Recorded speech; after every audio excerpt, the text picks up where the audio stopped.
हरे कृष्णा, राधे राधे। श्रीमद् भगवद गीता में प्रारंभ में ही भगवान कहते हैं कि यह शरीर नश्वर है और आत्मा अविनश्वर। यही ज्ञान का गुह्य अंश है। केवल यह जान लेना कि यह आत्मा शरीर से भिन्न है, यह निर्विकार, अविनाशी और नित्य है।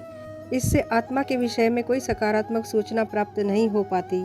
कभी कभी लोगों को यह भ्रम रहता है कि आत्मा शरीर से भिन्न है, और जब शरीर नहीं रहता या मनुष्य को शरीर से मुक्ति मिल जाती है तो आत्मा शून्य में रहता है और निराकार बन जाता है। किंतु यह वास्तविकता नहीं है। जो आत्मा शरीर के भीतर इतना सक्रिय रहता है, वह शरीर से मुक्त होने के बाद इतना निष्क्रिय कैसे हो सकता है? यह सदैव सक्रिय रहता है। यदि यह शाश्वत है तो यह शाश्वत सक्रिय रहता है, और वैकुंठ लोक में इसके कार्यकलाप आध्यात्म ज्ञान के गुह्यतम अंश है। अतः आत्मा के कार्यों को यहाँ पर समस्त ज्ञान का राजा, समस्त ज्ञान का गुह्यतम अंश कहा गया है। जो लोग सकाम कर्मों में लगे रहते हैं, वे पाप पूर्ण कर्मों के विभिन्न रूपों एवं अवस्थाओं में फंसे रहते हैं।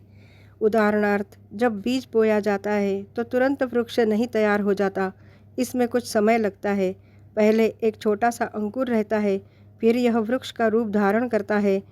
तब इसमें फूल आते हैं, फल लगते हैं, और तब बीज बोने वाले व्यक्ति फूल तथा फल का उपभोग कर सकते हैं। इसी प्रकार जब कोई मनुष्य पाप कर्म करता है तो बीज की ही भांति इसके भी फल मिलने में समय लगता है। इसमें भी कई अवस्थाएं होती है। भले ही व्यक्ति के पाप कर्मों का उदय होना बंद हो चुका हो, किंतु किए गए पाप कर्म का फल तब भी मिलता रहता है। कुछ पाप तब भी बीज रूप में बचे रहते हैं, कुछ फलीभूत हो चुके होते हैं, जिन्हें हम दुख तथा वेदना के रूप में अनुभव करते हैं।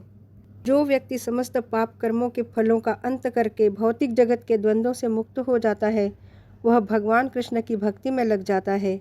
जो लोग भगवत भक्ति में रत है, उनके सारे पाप कर्म चाहे फलीभूत हो चुके हो, सामान्य हो या बीज रूप में हो, क्रमशः नष्ट हो जाते हैं।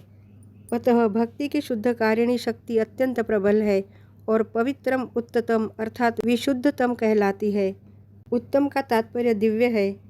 तमस का अर्थ यह भौतिक जगत या अंधकार है, और उत्तम का अर्थ भौतिक कार्यों से परे हुआ। जो व्यक्ति कृष्ण के पवित्र नाम का कीर्तन करता है, उसे जप करते समय कुछ दिव्य आनंद का अनुभव होता है और वह तुरंत ही समस्त भौतिक कल्मश से शुद्ध हो जाता है। ऐसा सचमुच दिखाई पड़ता है।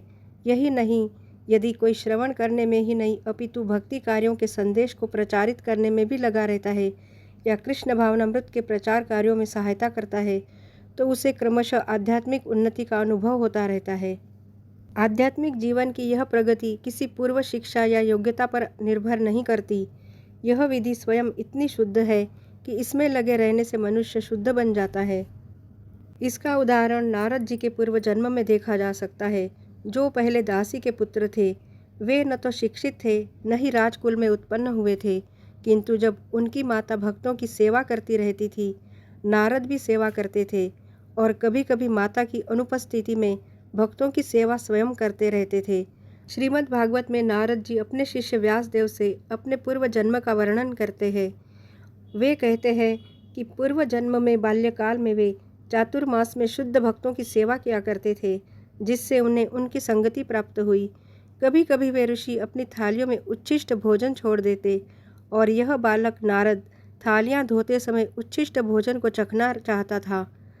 अतः उसने उन ऋषियों से अनुमति मांगी, और जब उन्होंने अनुमति दे दी तो बालक नारद उस उच्छिष्ट भोजन को खाता था। फलस्वरूप वह अपने समस्त पाप कर्मों से मुक्त हो गया।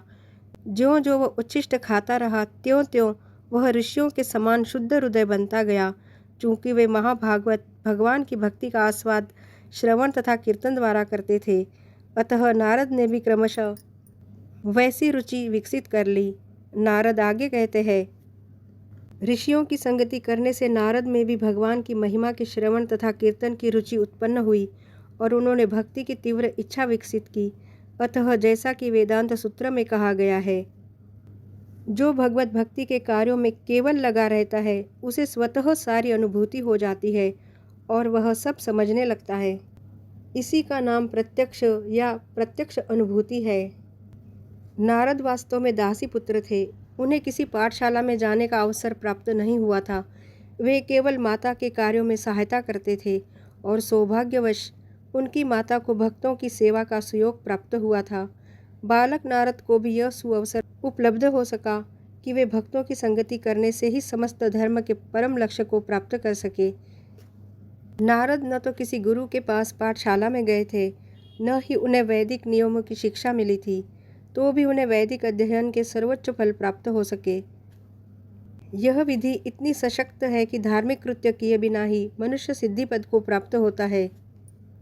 महान आचार्यों के संसर्ग में रहकर मनुष्य आत्म साक्षात्कार के लिए आवश्यक समस्त ज्ञान से अवगत हो जाता है, भले ही वह अशिक्षित हो या उसने वेदों का अध्ययन न किया हो।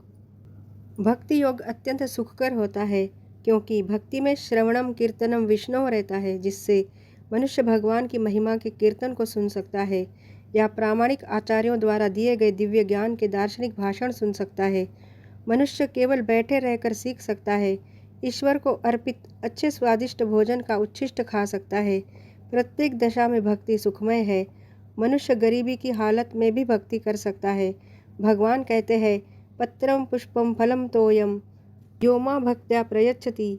वे भक्त से हर प्रकार की भेंट लेने को तैयार रहते हैं, चाहे वो पत्र हो, पुष्प हो, फल हो या थोड़ा सा जल।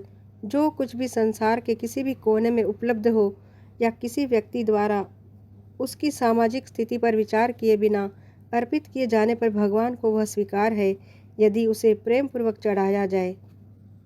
इतिहास में ऐसे अनेक उदाहरण प्राप्त है। भगवान के चरण कमलों पर चढ़े तुलसी दल का आस्वादन करके सनत कुमार जैसे मुनि महान भक्त बन गए। अतः भक्ति योग अति उत्तम है और इसे प्रसन्न मुद्रा में संपन्न किया जा सकता है। भगवान को तो वह प्रेम प्रिय है जिससे उन्हें वस्तुएं अर्पित की जाती है। यह वीडियो आपको कैसे लगी कमेंट में ज़रूर बताना और मेरे चैनल को लाइक, शेयर और सब्सक्राइब जरूर करना। हरे कृष्णा, राधे राधे।